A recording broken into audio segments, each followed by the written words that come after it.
মানে আরেকটু বেশি এক্সপেকটেশন ছিল, বাট আলহামদুলিল্লাহ আমি বিজ্ঞান বিজ্ঞান বিভাগ থেকে পড়ি। কেমন মনে হচ্ছে এবার পাশের হার বা সবকিছু তো পাশের শুনেছি। হার তো কম, অন্যান্য বছরের থেকে কম হয়েছে।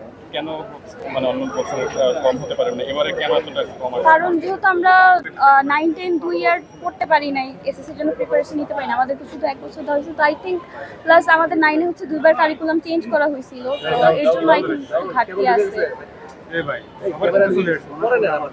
ইচ্ছে ছিল জিপি 5 পাওয়ার, সেখানে একটু মিস হয়েছে। হ্যাঁ, সেটা কি প্রশ্নপত্র হার্ড লাইনের কারণে?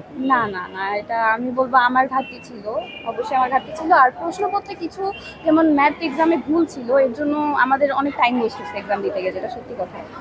এতটুকুই আমারও ঘাটতি ছিল, এটা সত্যি। আমার নাম আনিশা।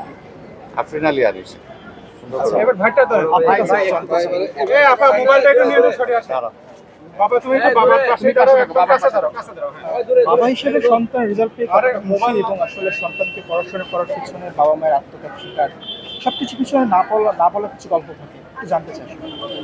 আসলে দেখেন, প্রত্যেকটা সন্তানকে সন্তান ভালো রেজাল্ট করবে, ভালো পরীক্ষার ফল পাবে, এটা সব বাবা মারই একটা ইচ্ছা থাকে। তবে আমি ওই ধরনের বাবা না যে একদম মানে রেজাল্ট ভালোই করতে হবে, ওই ধরনের আমার অতটা এক্সপেকটেশন ছিল না। তারপরেও আমি আশা করেছিলাম যে ও জিপিএ 5 পাবে। যাক, এটা ব্যাড লাক অথবা ওর কিছুটা লেকিংস ছিল হয়তোবা, যার কারণে ও অল্পের জন্য জিপিএ 5টা মিস করে গেছে আর কি। তো আমি আলহামদুলিল্লাহ আমি খুশি, আমি ওর রেজাল্টে, আমার মেয়ের রেজাল্টে আমি খুশি। আলহামদুলিল্লাহ ও ভালো রেজাল্ট করেছে। সন্তানকে এসএসসি পরীক্ষার পর আসলে কি পরিকল্পনা? আমার পরিকল্পনা আছে যে কলেজটা ও এখানে ভিটারনেসা থেকে ওর নিজের ইয়া থেকেই করবে। কলেজটার পরে ওকে আমি দেশের বাইরে পড়াশোনা করানোর চিন্তা ভাবনা আছে। আমার নাম আলী মুরসালি।